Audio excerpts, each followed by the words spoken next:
सदियों से इंसान रात के आसमान में देखता रहा है और हमारे पड़ोसी ग्रह की हल्की लालिमा वाली चमक से आकर्षित होता रहा है। हम उसे मंगल कहते हैं। गेरू रंग की धूल और शांत क्रेटरों की इस दुनिया ने लंबे समय से हमारी कल्पना पर कब्जा कर रखा है, जो पृथ्वी के बाहर जीवन के बारे में हमारी उम्मीदों और डर के लिए एक कैनवास का काम करता है। क्या हमारा ग्रह विशाल ब्रह्मांडीय सागर में जीवन का एकमात्र पालना है, या जीवन अन्य किनारों पर भी जड़ें जमा सकता है? मंगल पर कभी जीवन था या नहीं, यह सवाल विज्ञान के सभी सवालों में से सबसे गहरा है। यह हमें रोबोटिक दूतों को शून्य के पार भेजने के लिए प्रेरित करता है, एक प्रकाश बिंदु को ऐसी दुनिया में बदल देता है जिसे हम खोज सकते हैं, छू सकते हैं और विश्लेषण कर सकते हैं। इसके प्राचीन पत्थरों में लिखे उत्तरों की तलाश कर सकते हैं। आज हम जिस मंगल को देखते हैं वह एक कठोर ठंडा रेगिस्तान है। इसका पतला वातावरण सूर्य के लगातार विकिरण से बहुत कम सुरक्षा प्रदान करता है और तरल पानी इसकी सतह पर लंबे समय तक जीवित नहीं रह सकता है। लेकिन सबूत हमें बताते हैं कि ऐसा हमेशा नहीं था। अरबों साल पहले मंगल एक अलग जगह थी। यह एक मोटी वायुमंडल, गर्म तापमान और तरल पानी के विशाल विस्तार वाली दुनिया थी। नदियाँ, झीलें और शायद एक उथला उत्तरी महासागर भी।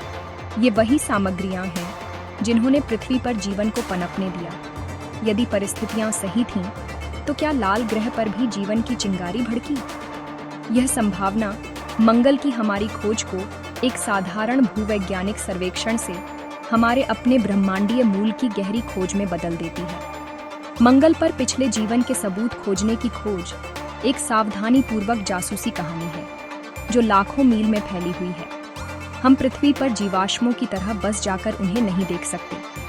इसके बजाय हमें सूक्ष्म सुराग या बायोसिग्नेचर, रासायनिक उंगलियों के निशान खोजने होंगे जो जीवन ने पीछे छोड़े होंगे। ये जटिल कार्बनिक अणु सूक्ष्म जीवों द्वारा बनाए गए विशिष्ट खनिज पैटर्न या असामान्य समस्थानिक अनुपात हो सकते हैं, जिन्हें केवल भूविज्ञान द्वारा समझाया नहीं जा सकता है। हर नई खोज, हर चट्टान को ड्रिल किया गया और मिट्टी के हर नमूने का विश्लेषण किया गया, हमें यह समझने के एक कदम करीब लाता है कि क्या जीवन की कहानी एक अनोखी स्थलीय कहानी है या एक अधिक सार्वभौमिक ब्रह्मांडीय सिम्फनी है। यात्रा लंबी है, लेकिन संभावित इनाम ब्रह्मांड में हमारी जगह की हमारी समझ में एक मौलिक बदलाव है। हाल तक सबूत लुभावने लेकिन अनिर्णायक रहे। हमें सूखे हुए नदी तल, प्राचीन झील डेल्टा और खनिज मिले जो केवल पानी की उपस्थिति में बनते हैं। इन खोजों ने पुष्टि की कि मंगल में कभी जीवन की क्षमता थी, लेकिन जीवन के सीधे सबूत अभी भी मायावी थे। हालांकि 2024 और 2025 में हुई हाल की सफलताओं ने इस प्राचीन प्रश्न में उत्साह की एक नई लहर भर दी है। वैज्ञानिक अब ऐसी खोजों का विश्लेषण कर रहे हैं जो पहले से कहीं अधिक सम्मोहक है, न केवल एक रहने योग्य अतीत की ओर इशारा कर रही है, बल्कि उन विशिष्ट स्थानों की ओर भी इशारा कर रही है जहां उस जीवन के अवशेष आज भी संरक्षित हो सकते हैं। हमारे उन्हें खोजने का इंतजार कर रहे हैं। मंगल की कहानी अभी खत्म नहीं हुई है। कई मायनों में ऐसा लगता है कि यह अब भी शुरू ही हुई है। जीवन की तलाश, जैसा कि हम जानते हैं, मूल रूप से कार्बन की तलाश है। पृथ्वी पर सभी जीवन जटिल कार्बनिक यौगिकों के एक फ्रेमवर्क पर आधारित है। मंगल पर इन अणुओं को खोजना एक बहुत बड़ा कदम होगा, हालांकि यह जीवन का निश्चित प्रमाण नहीं है। मार्च 2025 में नासा के क्यूरियोसिटी रोवर ने एक ऐतिहासिक खोज की जिसने वैज्ञानिक समुदाय में हलचल मचा दी। गेल क्रेटर के 3.7 अरब साल पुराने एमेड्यू स्टोन के भीतर रोवर ने मंगल पर अब तक पाए गए सबसे बड़े और सबसे जटिल कार्बनिक अणुओं का पता लगाया। ये साधारण यौगिक नहीं थे, बल्कि लंबी श्रृंखला वाले एल्केन थे। ऐसी संरचनाएं जो सभी ज्ञात जीवित जीवों की कोशिका झिल्ली बनाने वाले फैटी एसिड के समान थीं। वे बिल्डिंग ब्लॉक हैं, जीव विज्ञान के ठीक लेगो ईंटें। ये जटिल अणु एक शक्तिशाली संकेत है। जबकि कार्बनिक यौगिक गैर जैविक प्रक्रियाओं द्वारा बनाए जा सकते हैं, एक प्राचीन झील के तल में ऐसे बड़े और संरचित अणुओं की खोज अत्यधिक सजेस्टिव है। पृथ्वी पर ऐसी रासायनिक पहचान को पिछली जैविक गतिविधि का एक मजबूत सबूत माना जाएगा। मंगल पर यह बायोसिग्नेचर की खोज में अब तक की सबसे आशाजनक लीड प्रदान करता है। यह हमें बताता है कि जीवन के लिए कच्चा माल न केवल प्राचीन मंगल पर मौजूद था, बल्कि उन्हें उन प्रकार की जटिल संरचनाओं में भी इकट्ठा किया गया था जिनका उपयोग जीव विज्ञान करता है। अब हम केवल यह नहीं पूछ रहे हैं कि क्या सामग्री वहां थी, अब हम पहले से इकट्ठे हुए घटकों को ढूंढ रहे हैं। इस उत्साह में ग्रह की सतह के नीचे की गई एक खोज भी जुड़ गई है। 2024 में इनसाइट लैंडर के डेटा से 12 से 20 किलोमीटर की गहराई पर स्थित एक विशाल भूमिगत जल भंडार की उपस्थिति का पता चला। वैज्ञानिकों का अनुमान है कि इस छिपे हुए महासागर में पूरी मंगल की सतह को 1.6 किलोमीटर की गहराई तक ढकने के लिए पर्याप्त पानी हो सकता है। यह सिर्फ बर्फ का एक छोटा सा पॉकेट नहीं है, यह मंगल के प्राचीन पानी वाले अतीत का अवशेष हो सकता है जो अरबों वर्षों से कठोर सतह की स्थितियों से सुरक्षित है। तरल पानी का ऐसा विशाल स्थिर पिंड विकिरण से सुरक्षित एक अविश्वसनीय संभावना प्रस्तुत करता है। यदि मंगल पर कभी जीवन मौजूद था तो यह अभी भी इस भूमिगत समुद्र की अंधेरी शांत गहराइयों में बना रह सकता है। यह भूमिगत महासागर जीवन की तलाश के हमारे दृष्टिकोण को पूरी तरह से बदल देता है। दशकों से हमारी खोज सतह तक ही सीमित रही है, एक दुनिया की धूल को छान रही है जो अपने चरम पर थी। अब हमारे पास एक नया मोहक लक्ष्य है। यह गहरा जलाशय एक स्थिर वातावरण प्रदान कर सकता है जिसमें पानी और चट्टानों से संभावित रासायनिक ऊर्जा स्रोत शामिल है, जहां सूक्ष्म जीवों का जीवन पनप सकता है। हमारी नजर से छिपा हुआ है। चुनौती निश्चित रूप से उस तक कैसे पहुंचा जाए, लेकिन इस ज्ञान मात्र से कि यह मौजूद है, मंगल एक ग्राहीय जीवाश्म से एक ऐसी दुनिया में बदल जाता है जिसमें एक जीवित सांस लेने वाला जीव मंडल की क्षमता है, चाहे वह कितना भी गहरा क्यों न दफन हो। कार्बनिक अणुओं और भूमिगत पानी के बढ़ते सबूतों के साथ अगला तार्किक कदम संरक्षित या सक्रिय जीवन खोजने के सबसे संभावित स्थानों की पहचान करना है। 2024 के अंत में वैज्ञानिकों ने मंगल के उत्तरी गोलार्ध में एसिडालिया प्लैनेटिया नामक एक क्षेत्र को रहने योग्य होने के लिए एक प्रमुख उम्मीदवार के रूप में इंगित किया। माना जाता है कि यह विशाल निचला मैदान जीवन के लिए आवश्यक 3 सही स्थितियों का एक आदर्श संगम है, जैसा कि हम जानते हैं। 1 पानी, 2 गर्मी, 3 और ऊर्जा का एक स्रोत। सतह के बहुत नीचे 4.2 से 8.8 किलोमीटर की गहराई के बीच ग्रह के कोर से भूतापीय गर्मी उपसतह बर्फ को गर्म कर सकती है, जिससे 1.6 से 10 डिग्री सेल्सियस तक के तापमान वाले तरल पानी की जेबें बन सकती हैं। यह वातावरण पृथ्वी पर पाए जाने वाले कुछ गहरे समुद्र के हाइड्रोथर्मल वेंट या भूमिगत पारिस्थितिक तंत्रों के समान होगा। इन अंधेरे ऑक्सीजन मुक्त आवासों में जीवन सूर्य के प्रकाश पर निर्भर नहीं करता है, इसके बजाय यह रासायनिक ऊर्जा पर पनपता है। मंगल पर मेथेनोजेन नामक सूक्ष्म जीव संभावित रूप से ऐसे स्थान पर जीवित रह सकते हैं। हाइड्रोजन और कार्बन डाइऑक्साइड का उपभोग करके मीथेन को उप उत्पाद के रूप में उत्पन्न कर सकते हैं। एसिडालिया प्लैनेटिया को एक संभावित भूतापीय रहने योग्य क्षेत्र के रूप में पहचानना भविष्य के मिशनों को एक विशिष्ट विज्ञान संचालित लक्ष्य देता है।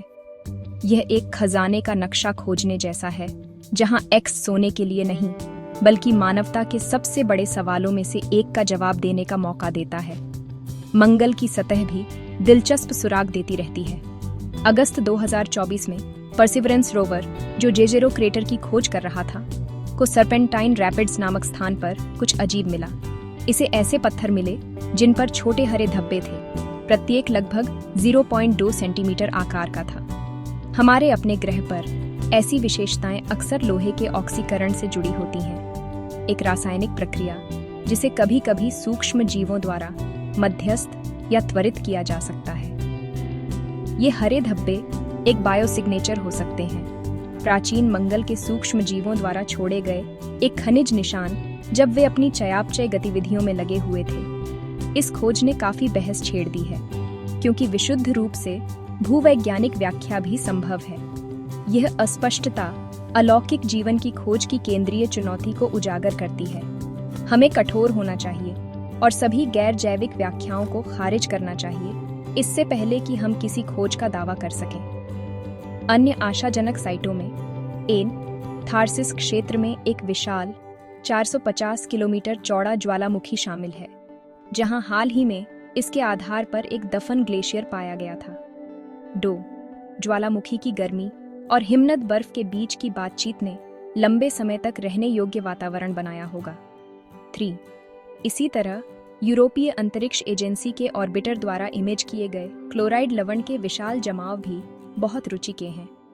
4 पृथ्वी पर नमक के मैदान कार्बनिक पदार्थों को संरक्षित करने में उत्कृष्ट होते हैं, जिससे ये मंगल के नमक जमाव प्राचीन जीवन के रासायनिक अवशेषों की तलाश के लिए प्रमुख स्थान बन जाते हैं। पिछले 2 सालों की खोजों ने हमें एक रोमांचक मोड़ पर ला खड़ा किया है। हमने जटिल कार्बनिक अणु, एक छिपा हुआ महासागर और आशाजनक रहने योग्य क्षेत्र पाए हैं। लेकिन अंतिम कदम उठाने और यह पुष्टि करने के लिए कि मंगल पर कभी जीवन था या नहीं, हमें लाल ग्रह के कुछ हिस्से पृथ्वी पर वापस लाने होंगे। Mars sample return mission, NASA और यूरोपीय अंतरिक्ष एजेंसी का एक संयुक्त प्रयास ठीक यही करने के लिए डिजाइन किया गया है। परसिवरेंस रोवर पहले से ही सबसे वैज्ञानिक रूप से दिलचस्प चट्टान और मिट्टी के नमूने एकत्र कर रहा है और उन्हें कैश कर रहा है। एक भविष्य का मिशन मंगल पर उतरेगा, इन सावधानी से चुने गए नमूनों को पुनः प्राप्त करेगा और उन्हें हमारी दुनिया में वापस लॉन्च करेगा। इन नमूनों को घर लाना महत्वपूर्ण है। पृथ्वी पर हम उन्हें अपनी सबसे उन्नत प्रयोगशालाओं की पूरी शक्ति के साथ विश्लेषण कर सकते हैं, ऐसे उपकरण का उपयोग करके जो मंगल पर भेजने के लिए बहुत बड़े और जटिल हैं। हम निश्चित बायोसिग्नेचर के लिए नमूनों की जांच कर सकते हैं, जैसे कार्बन और हाइड्रोजन समस्थानिकों का विशिष्ट अनुपात, जो जैविक प्रक्रियाओं की एक पहचान है। हम जीवाश्म, सूक्ष्म कोशिकाओं या अन्य जटिल रासायनिक संरचनाओं की तलाश कर सकते हैं, जो अकाट्य प्रमाण प्रदान करेंगे। यह मिशन एक निर्णायक उत्तर के लिए हमारी सबसे अच्छी उम्मीद का प्रतिनिधित्व करता है। यह एक मैराथन का अंतिम चरण है, जो दशकों पहले हमारे पहले रोबोटिक खोजकर्ताओं के साथ शुरू हुआ था। हालांकि आगे का रास्ता अपनी सीमाओं के बिना नहीं है। यूरोपीय अंतरिक्ष एजेंसी का रोसालिंड फ्रैंकलिन रोवर, जिसे 2028 में लॉन्च किया जाना है, एक ड्रिल से लैस है जो सतह के 2 मीटर नीचे तक पहुंच सकता है। यह इसे कठोर सतह विकिरण से सुरक्षित प्राचीन सामग्री तक पहुंचने की अनुमति देगा, जो हमारी खोज क्षमताओं में एक महत्वपूर्ण प्रगति है। फिर भी यह गहराई अभी भी उन सबसे आशाजनक रहने योग्य क्षेत्रों तक पहुंचने के लिए बहुत उथली है जिन्हें हमने अब पहचाना है, जैसे कि एसिडालिया प्लैनेटिया के नीचे का गहरा गर्म पानी या विशाल भूमिगत महासागर। उन संभावित ओएसिस तक पहुंचने के लिए नई पीढ़ी की तकनीक और कहीं अधिक महत्वाकांक्षी मिशनों की आवश्यकता होगी, जो मंगल की परत में केवल कुछ मीटर ही नहीं बल्कि किलोमीटर तक ड्रिल कर सके। आज 12 अगस्त 2025 तक मंगल पर जीवन का प्रश्न अनुत्तरित बना हुआ है, लेकिन हम इसे जानने के पहले से कहीं अधिक करीब हैं। सबूत दृढ़ता से बताते हैं कि मंगल कभी एक रहने योग्य दुनिया थी, और हाल की खोजें संकेत देती हैं कि इसकी कहानी अब भी खत्म नहीं हुई है। चाहे हमें पृथ्वी पर वापस लाए गए नमूने में प्राचीन सूक्ष्म जीवों के जीवाश्म अवशेष मिले, या एक दिन गहरे भूमिगत एक जीवित पारिस्थितिकी तंत्र में ड्रिल करें, खोज जारी है। यह एक ऐसी खोज है जो विज्ञान और प्रौद्योगिकी की सीमाओं को आगे बढ़ाती है, जो ब्रह्मांड में हमारी जगह जानने और यह पता लगाने की कालातीत सार्वभौमिक मानवीय इच्छा से प्रेरित है कि क्या हम वास्तव में अकेले हैं।